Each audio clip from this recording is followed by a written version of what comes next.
Welcome back to WRT Boxing Show with your host, Mr.A. Thumbs up for your time and support.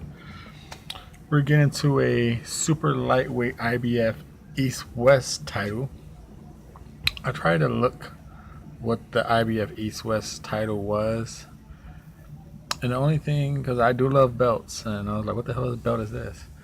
The only thing I really got into it was it gets you within, if not guaranteed, it gets you close to the top 15.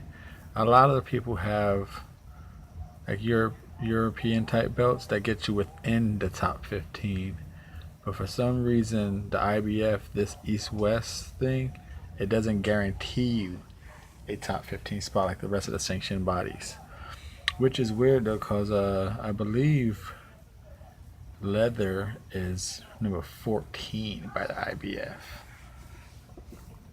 Okay, so maybe this would get Glenn Foot in the top 15 if he beats leather. But anyway, this is for the super lightweight IBF East West strap. It's taking place on the undercard of Liam's, the Battle of Liam's, Smith and Williams 2, the 11th of November. You got Glenn Foot, who's 21-2-0 with 6 KOs, 26% knockout power. He's ranked number 93 in the world, taking on number 50 in the world, Josh Leather, who's 12-0 with 6 KOs. He's 5'10". His Leather is also 25 years old. Good. I was gonna say good foot. Foot is 30 years old. Now, this is gonna be a very, I'll say, openly prediction of this fight so far would be, I got feeling it's gonna be a ugly one and an ugly fight to score. I think it's gonna be an ugly fight to watch. I should say, not score. It's an ugly fight to watch. You got Glenn Foot. From what I've seen, he does a disservice to himself. I think he over pressure. He just bomb rushes in without setting anything up for himself. He just rushes right in for no reason. It seems like he has a decent jab when he wants to use it, an okay body attack. But I don't know why he just tries so much pressure. Maybe it worked. I haven't seen a lot of his career.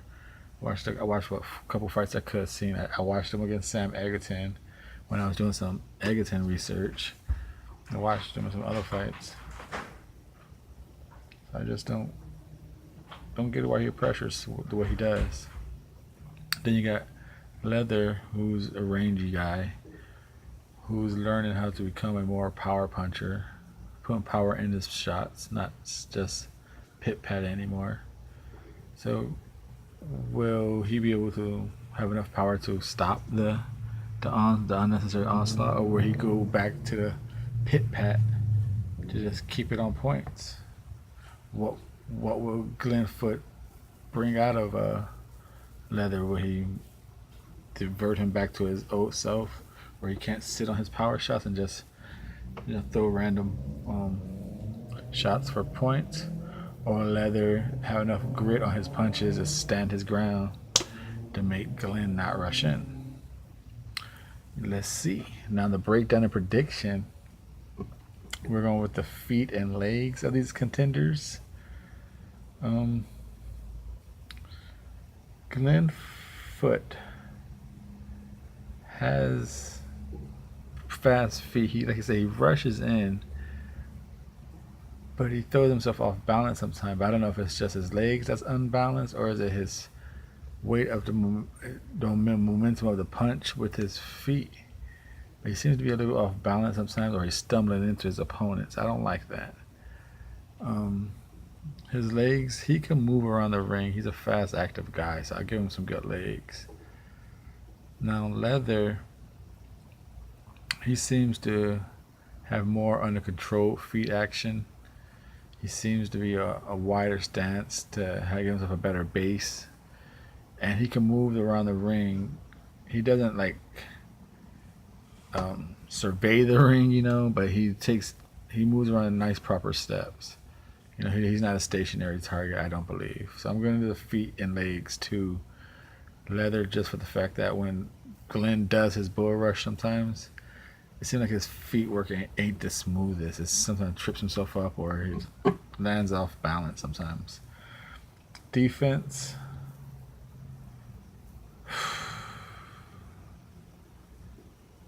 Like I said, the defense is like that.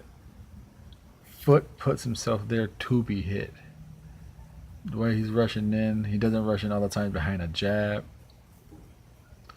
So when someone's right in front of you, how can you not hit them? Whether it's clean hits or not clean hits.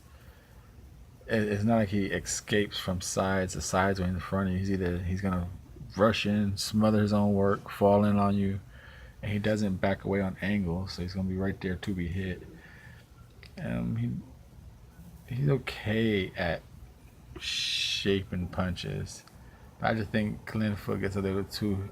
I don't see him as the counter puncher, the slip artist. While Leather, he could use better head movement. Again, I think in head movement, I think Glenn Foot might have him in head movement. And slipping punches and catching shoots. See, Leather is more of a defense and keep the distance with his length and his leg movement.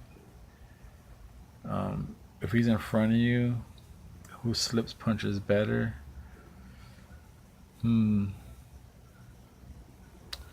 That's tough. I don't know who slips punches better in front. I really don't. I'm like that. Leather is not a up close fighter, so I'm gonna go with Glenn. Since that's his game. I think he's more of he can slip it. But catching, like I say, the defense is all on Leather being outside. So I'm gonna go with Leather on the defense just for his legs and his kind of more of his jab being his defense, keeping the gap. And punch combinations, variations, the whole arm category. The jab, I'm going with. Even though I think Glenn Foot has a pretty decent jab, he just doesn't use it. I'm going with Leather on this one. I think, from what I'm saying, he's getting. I like lengthy fighters. I think he's getting better at really using his length. He gives up his height a little too much for me. But jab for jab, I'm going with Leather. Combinations, I'm going with Leather. Glenn Foot kind of just rushes in and just throws. It seems like he just throws whatever his body just happens to throw it at that time. It doesn't seem. I'm pretty sure it's calculated. It just doesn't seem like it's. Josh Leather is a 1-2 artist. Behind the jab, he has a decent body attack. Very repetitive in his punch work, like his 1-2, a body hook. He ain't gonna throw a double up on a hook to an uppercut, a double up on a body hook, two left hooks to a left hook upstairs. He ain't gonna do nothing outside the box. Both these guys are just very traditional combination A 1-2 body hook and occasional uppercut. So just with the length and the snappiness and the crispiness of the punches, I'm going to go with Leather on the whole arm category. I think he just does a little cleaner work. I think Foot just over pressure and just degrades his own work in a way. Unless he decides to box a little bit, I think it'd be better for him. I just don't know if he's going to be able to box with the length of Leather. He's going to have to mix it up between brawling and boxing, but we'll see how he chooses to do that. Now, the house, I wonder who's favored out there. Like I said, all of the viewers and subscribers over there in the UK who lend me your time to watch this video, I appreciate that support. Leave down some comments saying whenever, some UK fights or something, I don't know who's the house favorite, so just kind of lend me with the whispers in the air of who's the house favorite over there. But I would think Leather might be the favorite, even though Glenn Foot has a more experience and a better record. But from what I've seen with Glenn Foot against Brown, length can slow Foot down. And will Leather be as gritty as Brown? I think that's his name, Brown. The guy who took Glenn Foot's belt. Occasional body shots, I think Leather could do that with the length and everything. I think he could repeat a performance. I just don't know he'll be able to handle the speed as well as Brown did. That's the key. But in my prediction right here on Double RT Boxing, this is Mr. A. Thank you for your support and your time.